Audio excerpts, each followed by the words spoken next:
आज जीवित बन्धकहरूलाई 2-3 घण्टामा अहिले छोड्ने लिस्ट उनीहरूले इजरायल सरकारलाई दिए। इजरायल सरकारले अब त्यो लिस्टलाई त्यसलाई हेरिसकेपछि बिपिनको विषयमा केही पनि जानकारी आएन अनि त्यसैले जीवित नरहेको भन्ने जानकारी अब अहिलेसम्म हमासले हामीलाई त्यही जानकारी दियो भनेर आइडिएफले बिपिनको परिवारलाई नेपालबाट किशोरलाई बिपिनको ठुलो बुवाको छोरा किशोरलाई जोइन गर्यो अनि अमेरिकाबाट बिपिनको बहिनी पुष्पा र आमा पद्मालाई जानकारी गरायो। उनलाई पुष्पालाई जोइन गर्यो, यताबाट मलाई जोइन गरेर इजरायली सरकारका अरू एकजना सुली एकजना जोस भन्ने मान्छेलाई पनि त्यसमा जोइन गरेर हामी केही नयाँ कुरा आयो भने र केही अन्य कुनै चमत्कार भयो भने फेरि घण्टामा हामी जानकारी गराउनेछौँ। अहिलेसम्मको अवस्थामा बिपिन जीवित नरहेको जानकारी हामी गरायौँ। अहिले जीवित भएको हामीसँग कुनै तथ्य सत्य प्रमाण केही पनि भेटिएन।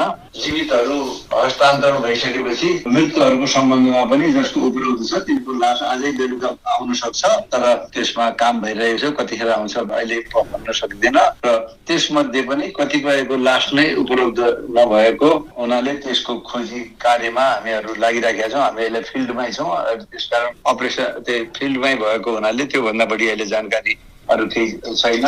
उसको जीवन चाहिँ नभएको जानकारी चाहिँ हामीले तपाईँहरूलाई जानकारी गरायौँ भन्नुभयो।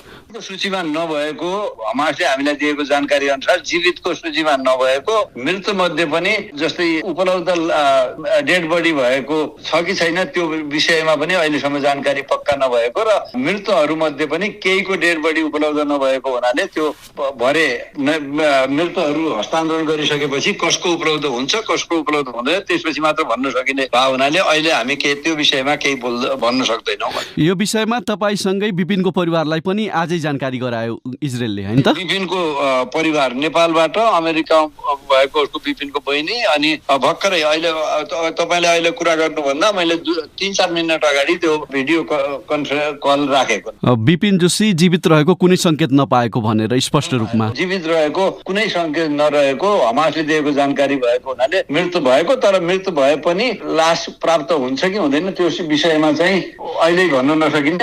हामी आवश्यकता अनुसार सूचना पाए अनुसार हामी घण्टामा तपाईँहरूलाई जानकारी गराउनेछौँ भन्नु के जानकारी दिने आइडिएफले हो तर प्रधानमन्त्री कार्यालय र परराष्ट्र मन्त्रालयका मान्छेहरू पनि त्यहाँ उपस्थित के जानकारी दिने काम चाहिँ आइडिएफकै हो। पहिले जुन भिडियो बनाएको थियो नि तपाईँले हेर्नु भएको थियो त्यो पनि आइडिएफले बनाएको हो। पहिले बनाएको जुन भिडियो रिलिज भएको थियो स्थानीय समय अनुसार अहिले चाहिँ 7:45 हुन लाग्यो भनेपछि 7:30 बजे 7:30 बजेतिर केही थप आयो र कुनै चमत्कारी रूपमा केही भए मात्रै अन्य कुरा कुनै उसको कुरा भयो, होइन भने अब बिपिन जीवित नभएको जानकारी चाहिँ अफिसियल्ली जानकारी दिएको आज यिनीहरूले।